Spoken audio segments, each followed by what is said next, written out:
Yeah, I think maybe everything might as well come out now. Your wife's been doing a little talking, Steve, about some of the odd things you've been doing. Yeah? Well, go ahead, Don. Tell us what she said. Go ahead. What's my wife said? Let's get it all out. Let's pick out every idiosyncrasy of every man, woman, and child in this whole street. And then we might as well set up some kind of a kangaroo court. Now, how about a firing squad at dawn, Charlie, to get rid of all the suspects, narrow them down for you, make it easier? Huh? Right, Don?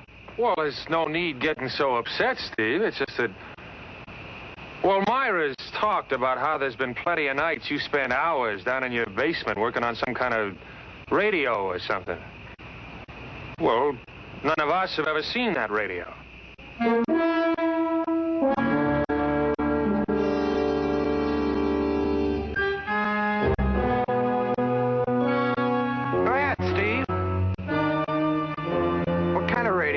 You working on?